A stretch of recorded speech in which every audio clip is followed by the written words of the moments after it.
The knot of the three words. Here is where the first miracle took place.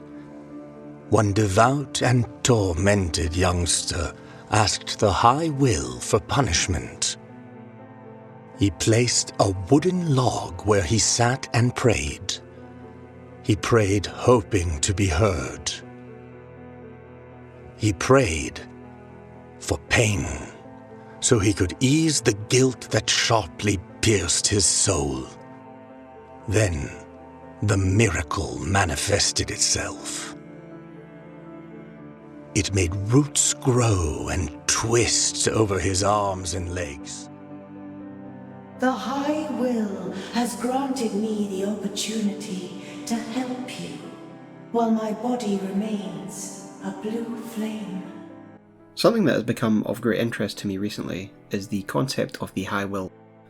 We talk about the Grievous Miracle a lot in Blasphemous, mainly because it acts as the main driving force or antagonist in the story. However, we do get a lot of references to the High Will in the lore. This is a concept I've always accepted, but never attempted to explain in any of my lore videos. So in the course of this video, I will pick apart the semantics found in the game, and attempt to explain the differences between the High Wills and the Miracle. My thesis about the two is as follows. The High Will is a cosmic power akin to a god, which is far beyond the comprehension of the people of Custodia, and it is not described in any terms other than the High Will, i.e. a power on high, that is so abstract and powerful that it is referred to as a High Will. The Grievous Miracle, on the other hand, is the main force in the game, and it is a creation or aspect of the High Will that has been brought into being by the collective beliefs, wishes and prayers of the people of Custodia. It is a force or a portion of the High Wills that has manifested itself in response to the prayers and actions of the people of this world. The Grievous Miracle acts directly upon the world, and therefore is a much more tangible proof of a divine presence than the abstract concept of the High Wills. I think one of the best points to start with is with Deogratius' speech about the Twisted One and the first miracle. One devout and tormented youngster asked the High Will for punishment. He placed a wooden log where he sat and prayed. He prayed hoping to be heard. He prayed for pain, so he could ease the guilt that sharply pierced his soul. Then the miracle manifested itself. It made roots grow and twist over his arms and legs. So here we get the story of the Twisted One and the first miracle that started it all. So let's break down these words and pick it apart. So the youngster takes a log, sits down and prays. He does not pray to the miracle, as it does not presumably exist at this point as a concept. This is the origin story, if you will. No, he prays to the High Will, this intangible force, this cosmic power, and he prays to this power for punishment and pain to ease the guilt that he feels in his soul. So these are the thoughts in his mind as he entreats the High Will, an unfathomable cosmic power. He thinks of pain, punishment, and guilt. With these thoughts in mind, and reaching out to the power of the High Wills, an aspect of that being then manifests a portion of its power in direct response to that prayer, a manifestation that then brings, in response to the prayer, punishment and pain in exchange for guilt.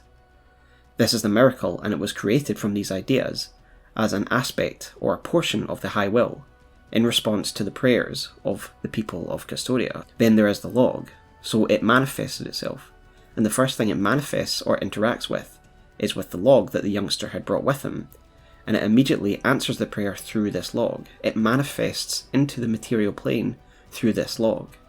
So it turns the log into a tree and roots that twist around his arms and legs. So he is, as we see him in the iconography, twisted around a bit of wood, and then as he is later paraded around by Laudes and the Amanecidas, then eventually would die at the knot of the three words, after suffering for heavens how long, and then we have the tree known as the knot of the three words. Now, the miracle first manifested through a log, interacted with this plane through a log that was brought by the father. And this neatly explains why the miracle is associated with wood, as we often see in the Punished, i.e. the Ten Piedad, Triagostas, and even Escobar, who suggest that his blood is sap and his skin is bark. There's always this kind of wooden or knotted element to people that have been punished, or the creatures of the miracle. And this is most likely why, because it was created through a prayer that then manifested through this log, the log that started it all. This is the Grievous Miracle, a prayer made manifest that has its own will and objectives based on that original prayer, but brought into being by the power of the High Wills and the entreatment of the Father, answered by the High Will. But really, its direction and motivations are driven by that original prayer, a prayer for pain and suffering in response to guilt. However, this is not the only time that we hear of the High Will interacting separately from the miracle, which essentially has now taken on a life of its own from those original prayers. For example, we hear the story of Laudes and her passion giving birth to the other four Amanecidas. Yet it was not the miracle that spun the gold that came from her pores as passion, but it was in fact the High Will that spun them into women. In fact, the miracle would eventually grow jealous of the Amanecidas' devotion and imprison them for millennia before reusing them as tools in its grand plan. So they were initially created by the High Will, but then yoked by the miracle as part of its plan. Soledad, the ghost imprisoned by Escribar in the Brotherhood of the Silent Sorrow, also appears to have been given the express purpose of assisting the Penitent One, but by the High Will. The High Will grants her the chance to do this. What you should be getting to see is that the acts of the miracle are very one-tone, very direct, and very cruel, all based on that original prayer and purpose, but the High Will interactions are far more subtle and can take many forms. It usually acts through agents or from behind the scenes. For example, the High Will doesn't directly assist us, but allows a lost soul, Soledad, to assist us in exchange for passing on out of her cage, because she's trapped in this cage in this form until she helps it. The High Wills also seem to act through the Blessed Lord of the Salty Shores, as he invokes the name of the High Wills, as he blesses relics that we bring to him. And there does seem to be some kind of transference of power here, because after he blesses these items in the name of the High Will, they do have power. Yet again, he was actually punished by the miracle, and made the way he was by the miracle, i.e. in a frozen state, being made out of salt, as punishment for being a false idol. So the miracle is the one that punishes, and the High Will is the one that sometimes offers redemption, or acts through agents in the real world. The miracle is a creation of the High Will, and also a joint response to the prayers of the people of Custodia to a power, the High Wills, they don't fully understand, and this is a response. It punishes directly, and is a result of a guilty world and a sincere prayer, and it is one that is more obviously felt in the world of Custodia than the High Will, which kind of operates behind the scene. In a way, it actually has a human part to it, based off that original prayer, and this is why we see it being petty and cruel when responding to prayers, unlike the High Will, which seems very detached from everything. For example, we see Altas Gracias, three sisters who prayed to the miracle that they wouldn't need to marry, and so it took their prayer, but it took it literally, and punished them in a way they probably did not expect when they prayed.